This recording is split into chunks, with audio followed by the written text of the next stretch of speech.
All right, we're back. We took a quick break, our halfway through break, almost halfway through.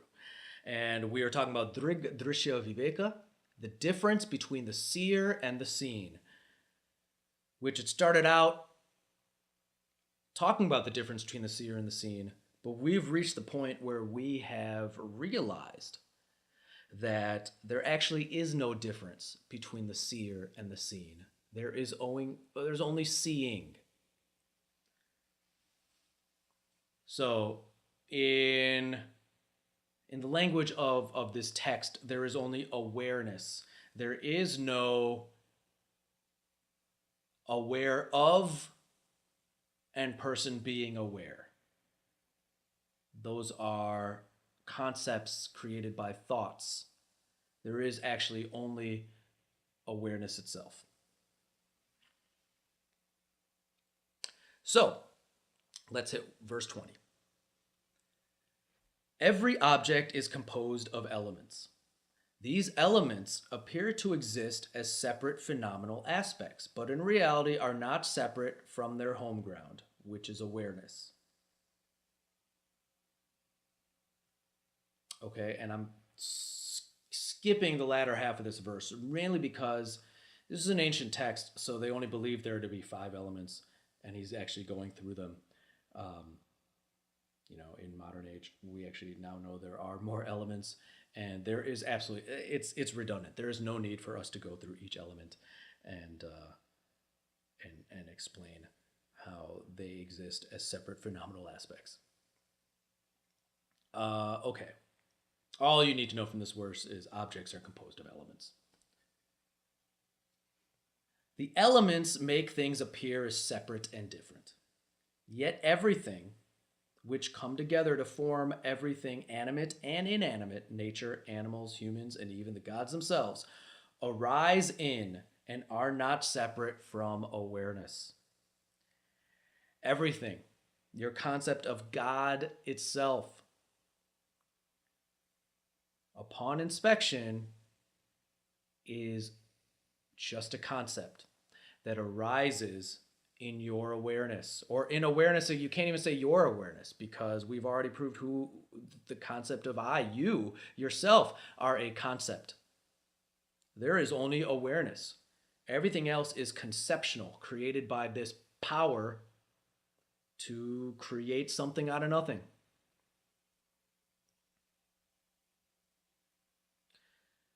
Name and form are merely concepts. That's what we're talking about. And by name and form, this comes up in Buddhist talks too, and it's overused.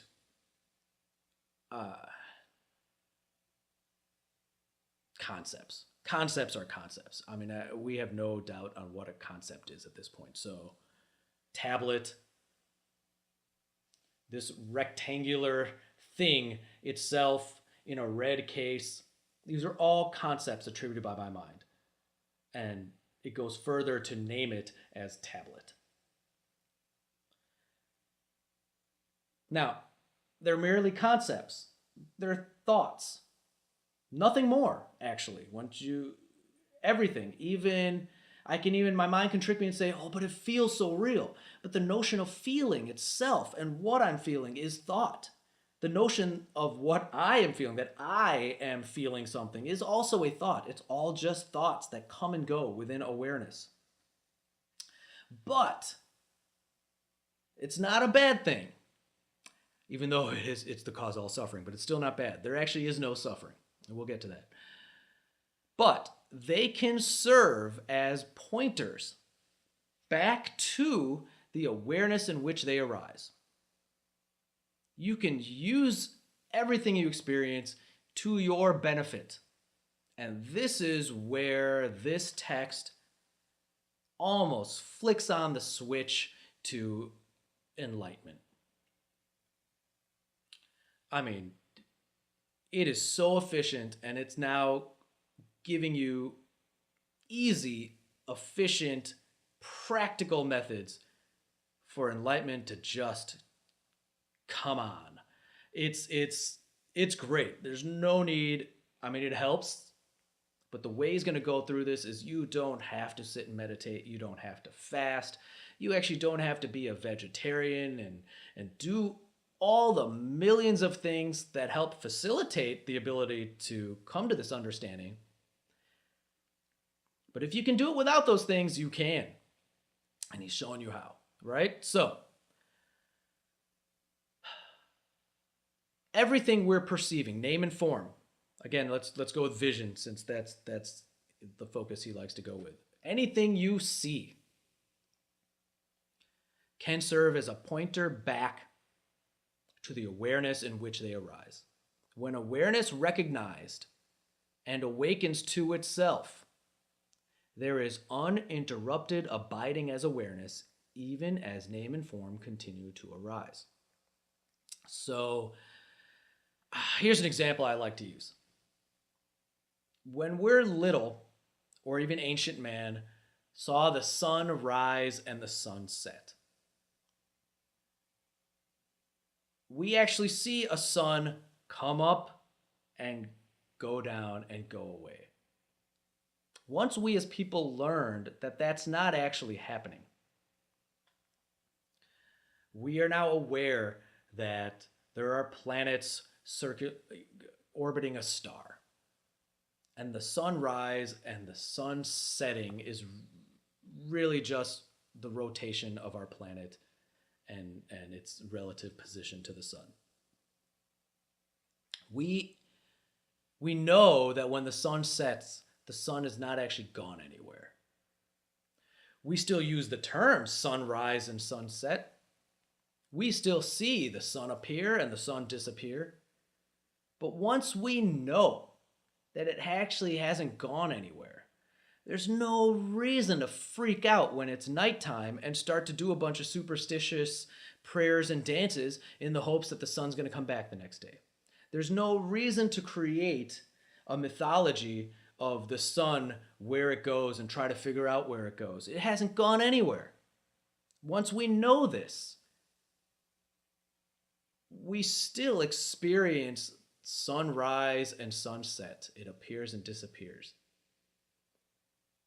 But we know what's really going on, so it doesn't matter. In the same way, once we realize there is only awareness and everything is the result of our own superimposition or projection or story creating power, there's no reason to do any superstitious activities to quote unquote get what we want. And what we thought were real now becomes superstitions. This whole concept of, man, I've got to work hard and make as much money as possible so I can have more money than the next guy. And when I lose money, I'm upset because that money is now gone, and that money is a serious object that I'd have to use to buy things to make myself happy. And I'm in love with that girl, and I need to have that girl because I'll be complete without her, and I need to start a family, and I want this, and I love that, and I love this food. Therefore, I want to eat this food, but I need to lose weight because I eat too much food. All of that is superstition. Even the core tenets of society of you need to work so you can live a luxurious, comfortable life, and you need to worry about the next election because this presidential candidate versus the other presidential candidate could possibly harm you with their legislation. It all becomes superstition once you realize there is no you to be harmed. No harm can come upon you based upon, within the story we've created, sure. But no harm can come upon you. No harm that happens to the characters within your story can actually affect you. Okay? There are two types of concentration, which may be practiced in order to realize the ultimate truth of non-dual awareness. This is getting good. 1. Object-centered concentration. And 2. Object-less concentration. The former may be divided into two types. Concentration that is associated with thought and concentration associated with sound. He's moving into hearing now, which is interesting. And my guess is possibly because there's a lot less audio stimuli to surf through. In my personal experience, if I focus on vision, there's so much going on visually. If I focus on what I'm actually hearing, there's not that much going on, unless you're in a big city. All right.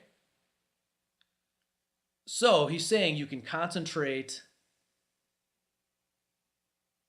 An easy way to enlightenment, he's saying, is you can concentrate on your thoughts or you can concentrate on sounds.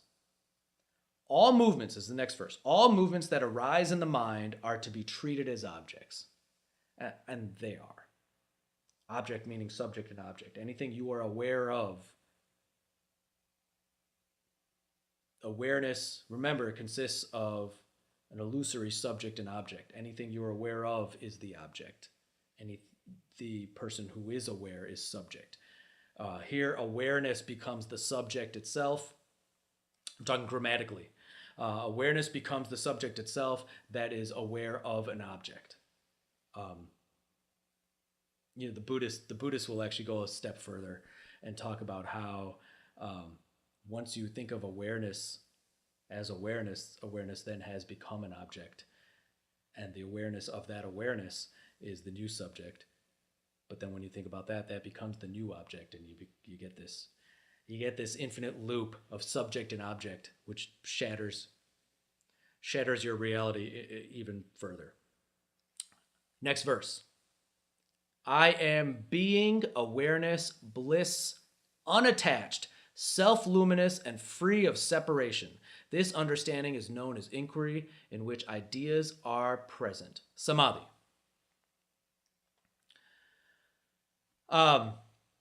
Being, awareness, bliss is a translation of what you will often hear: existence, consciousness, bliss. Satchit Anand.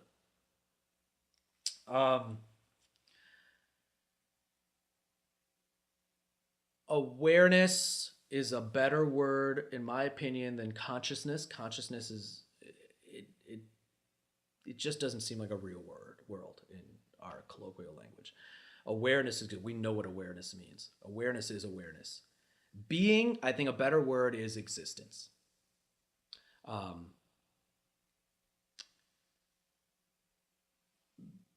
The tablet itself, it's not that it doesn't exist, it's that it's not real.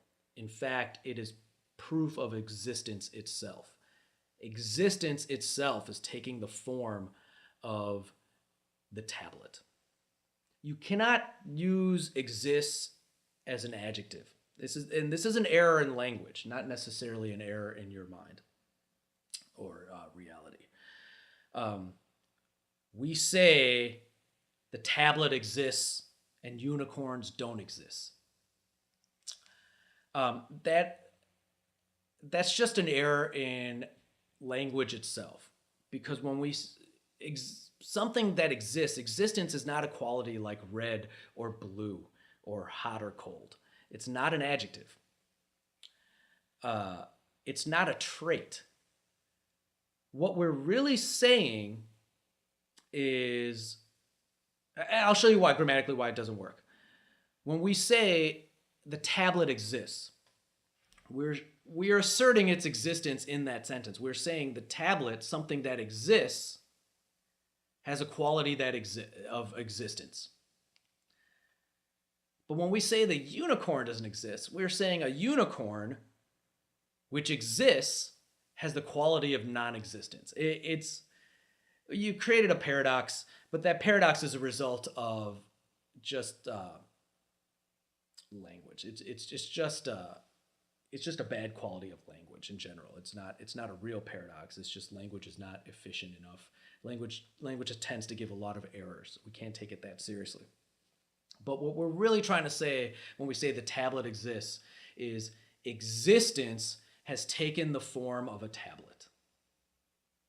When we say a unicorn doesn't exist, we're saying existence has not taken the form of a unicorn. So when I look at the tablet, it is important to not say to myself what the mind is saying, I am a person looking at a tablet, this tablet exists. It's not really what's going on there. The tablet itself and anything I see and anything I hear and anything I perceive, including my thoughts, are proof of existence itself, because existence has taken a form of this. So when he's talking about existence, awareness, and bliss, he calls it being, awareness, and bliss. When other people say existence, consciousness, and bliss, that is the core reality. That's actually what's real. And what we have called reality before this, you as a separate self that is experiencing things that quote unquote exist around you, that is the story that we've superimposed or created out of what is nothing more than existence itself, awareness itself. We won't talk about the bliss component. That gets a little confusing. Okay. So inquiry in which the mind is free of distractions and attachment to objects of the senses, and mind is known as freedom from thoughts, is a type of samadhi. A mind that is free of thoughts is steady, like the unflickering flame of a lamp that resides in a place free from the wind.